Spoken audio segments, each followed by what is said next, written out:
चला, good morning, शुभ सकाळ. कसे आहात मित्रांनो? चला, तुमचा सगळ्यांचा सपोर्ट, तुमच्या सगळ्यांचा आशीर्वाद आणि तुमच्या सगळ्यांच्या आशीर्वादानं आपण मस्तपैकी छान असं उद्घाटन केलं. छान असं आपण सगळेजण पाहिलो आणि जिथली तिथं आपलं शॉप चालू झालं, रांकीला लागलं. छोट्या मोठ्या गोष्टी राहिल्या त्या आज कंप्लीट होतील. थोडी माझी पण एकट्याची जरा काय होतं, एकट्याची पण धावपळ होती आणि त्याच्यात अश्विनीची पण धावपळ होती, पण त्याच्यामधून पण मी सावरायचा प्रयत्न करतो आहे ना अश्विना. हां, म्हणजे खूप धावपळ होती. सकाळी उठल्यापासून अश्विनीचं सगळं उरकायचं, माझं उरकायचं, सगळ्या गोष्टी. संध्याकाळचा स्वयंपाक, सकाळचा स्वयंपाक. काय करते अश्विनी? तिला काय म्हणलंय, ज्या टेन्शन घेत जाऊ नको, सकाळनं संध्याकाळची भाजी करत जा, काय नाश होत नाही. आणि एकदा भाकरी केल्या व्यवस्थित ठेवल्या तर त्या भाकरी संध्याकाळपर्यंत राहतात. आमचं नियोजन तसं असतं, एकदाच करायचं. का तिला म्हणलं संध्याकाळनं आल्यावर काय गरम करून खायचं. पोरींना बिस्किटं वगैरे भरपूर आणून ठेवले घरात, त्यामुळे काही पोरींचं पण काही एवढं टेन्शन नाही. हां, आणि महत्त्वाचं म्हणजे आता तुम्ही म्हणता दादा, खूप जणांचं म्हणणं येतं की खर्च किती झाला, कसं झालं, काय झालं, ह्याच्यावरती एक व्हिडिओ काढावं म्हणलं. आपला टोटल म्हणजे सगळ्या गोष्टीवरती आधारित काढावं. तर आपला खर्च म्हणजे सांगायचे, आता हे आपलं कंपनीचं काम चाललेलं, आपला पत्रा लागत होता 1,20,000 रुपयाचा मित्रांनो. टोटल पत्रा आणि म्हणजे सगळं 2 लाख रुपये आपला खर्च होत होता. आणि 2 लाखामध्ये आपलं कंपनीचं काम पूर्ण होत होतं. म्हणजे काय होत होतं, शटर बसत होतं, गोल्याड्यावरती पत्रा बसत होता आणि थोडं बांधकाम होत होतं पूर्ण. बाकीचं काय होत नव्हतं. आपल्यापाशी होतं पैसे तेवढं. पण त्याच्यामधून अश्विनीने काय केलं, उन्हाळी वाळवांचं चालू केलं. तिचे ते महिला वगैरे ते सगळं सिस्टीम अश्विनीची जुळलेली. आणि अश्विनी घरी बसून तो बिझनेस चालू करायचा होता अश्विनीला. तिचं काय म्हणणं होतं, मी दरवर्षीप्रमाणे मी घरात बसून हे करते. मग माझ्या डोक्यात प्लॅन आला. अरे म्हणलं अश्विनी मला घेऊन जायची ना, जिथं जायचं आहे तिथं, हे करा तुम्ही ताई, ते करा तुम्ही, मग आपण ते सर्व करू. अशा गोष्टीचं अश्विनीचं सगळं नियोजन होतं. मग त्याच्यातून मग माझ्या डोक्यात काय प्लॅन आला की मी खरं सांगतो, मला पण वाटत होतं की बारामतीमध्ये माझं काहीतरी स्वतःचं साम्राज्य असावं, स्वतःचं अस्तित्व असावं. आज 15 वर्ष झालं त्या बारामतीमध्ये मी काम करतोय. बारामतीमध्ये मी जातोय, माझी ओळख आहे, माझे मित्र आहेत, फ्रेंड आहेत, खूप लोक आहेत. पण केव्हा असं झालं नाही की, कारण की भाडं खूप असायचं. बारामतीमध्ये टाकायचं म्हणलं की मला खूप टेन्शन यायचं की बाबा आपल्याला हे झेपल का, आपल्याला हे पेलेल का. पण त्या दिवशी निर्णय केला आणि हे केलं. काळजावर दगड ठेवून हिला काय म्हणलं, अश्विनी 1 महिन्याचा आपण शॅम्पल बघू. मी दुकान तिथं कायमस्वरूपी टाकायचा विचार नव्हता माझा. 1 महिन्यासाठी म्हणजे अश्विनीला सरप्राईज द्यायचं ठरलं. मी काउंटर केला 3 दिवसामध्ये तयार.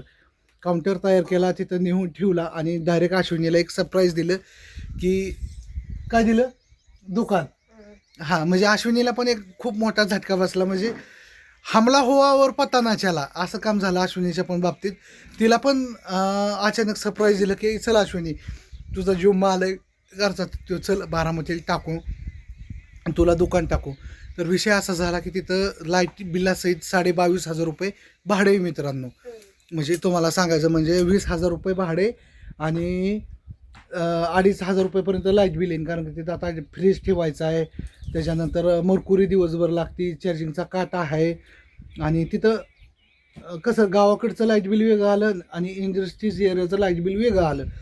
तर असं 22,500पर्यंत तिथं भाडं जाते, परवडते, कम्फर्टेबल आहे. कारण की मॉल आहे, वर्दळ आहे, रोजचा काउंटर म्हणलं तरी तिथं नाही म्हणलं तरी 5,000 कमी होणार नाही, 5,000च्या वरतीच होणार असं.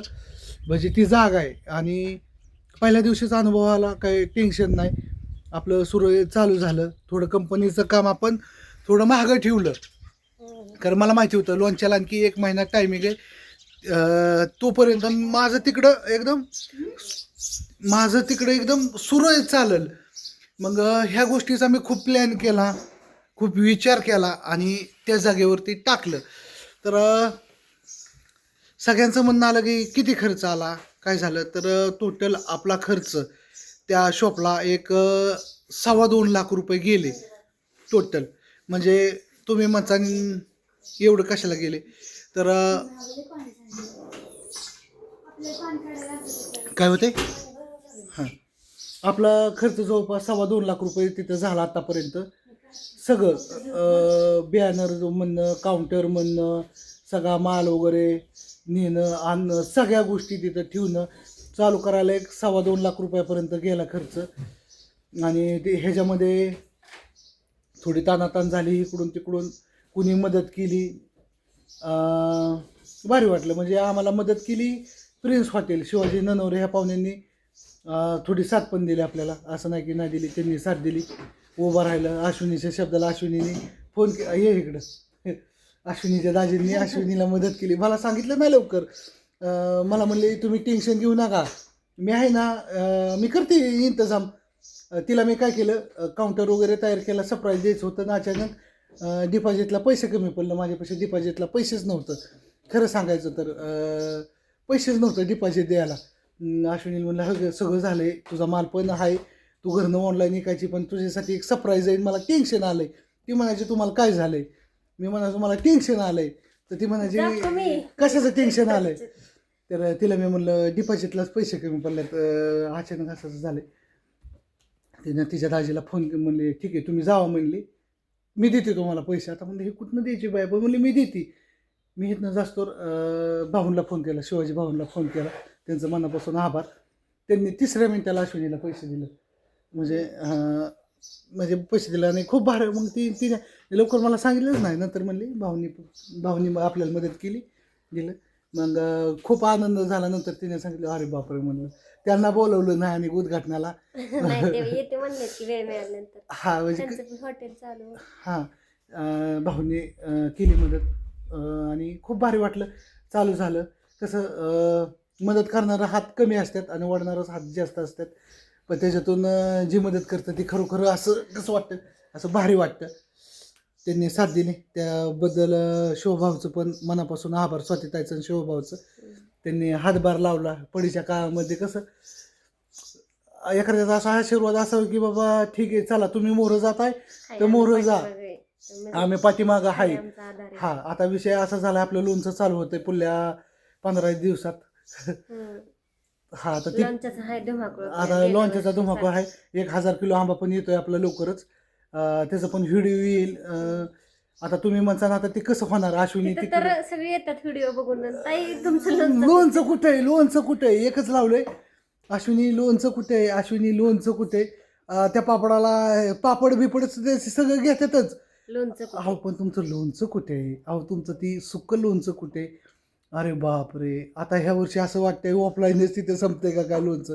कमीत कमी 100 आणि 100-200 कस्टमर गेलं तिथं बिना लोणच्याचं, पहिलंच अगोदरच बुक आहे लोणचं. आणि खोटं बोलत नाही, आता सध्या 1300 किलो लोणचं बुकिंग आहे. आणि ती कसं बुकिंग आहे माहिती का, वैदावर तुम्हाला होलसेलमध्येच आहे, मला भाकरी करायची. बरं ठीक आहे, तुझा लोणचं कसं बुकिंग आहे माहिती का तुम्हाला सांगायचं म्हणलं तर, ज्यांनी लोणचं घेतलंय त्यांनी आताच नंबर ॲड्रेस आणि आम्हाला एवढं किलो लोणचं पाहिजे, लाईनवार लोणच्याच्या ऑर्डरी चालू आहेत. अचानक व्हिडिओ टाकला आणि अचानक लोणचं मागितलं तर मिळणार नाही, कारण की लोणचं ऑलरेडी आता बुकिंग चालू आहे. प्रत्येकजण ॲड्रेस पाठवतोय, प्रत्येक जणाचा ॲड्रेस लिहितोय, प्रत्येक जणाचा मोबाईल नंबर.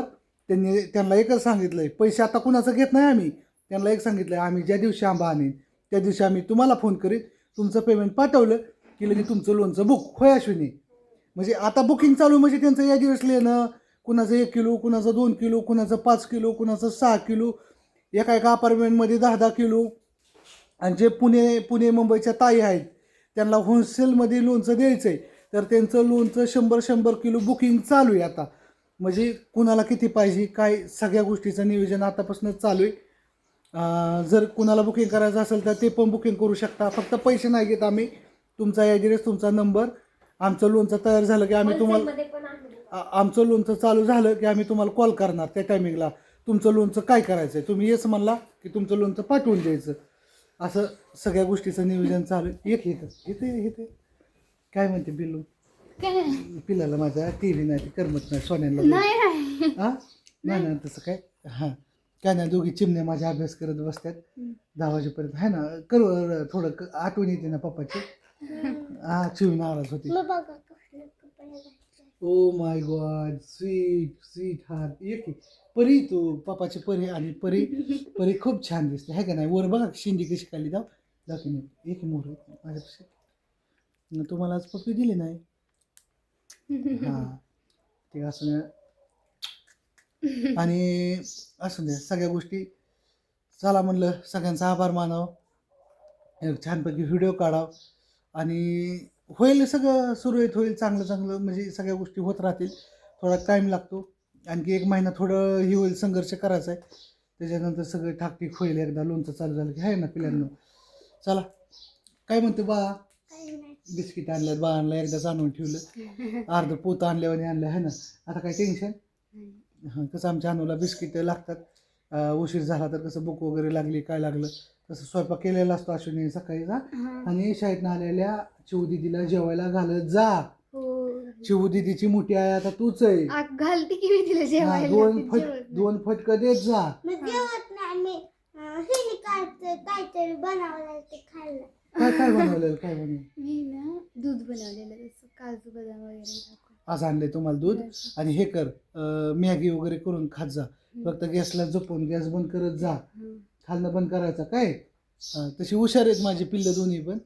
फक्त त्यांना आता एक करमणूक म्हणून टी व्ही आणायची इच्छा आहे पिल्यांची आहे ना. एक आणू 65 इंचीच आणायचं आहे अनुचं म्हणणं आहे. 12 मी काय म्हणलं 32 इंची आणतो, 6-7 हजाराला बसतोय. नाही पप्पा म्हणली आपलं ठरलंय 65 इंची. ठीक आहे 65 इंचीच आणायचा. हां, ते काय म्हणते पिल्ली इकडे लांब लांबच पळत आहे. बिस्किट लय गोड लागतंय काय. जा शाळेत घेऊन मैत्रिणीला थोडं एक हां येणार का. माझ्यासारखी गोरी दिसायला लागली जीव. गोरीच आहे ना. मी कोणासारखा दिसतो, तुझ्यासारखा का अनुसारखा. आम्हाला कलर एक बर दगड नाही पक्षी येऊन टाकला. चला ह्या गोष्टीवर बाय सगळ्यांना. आणि कसा व्हिडिओ वाटला नक्की सांगा.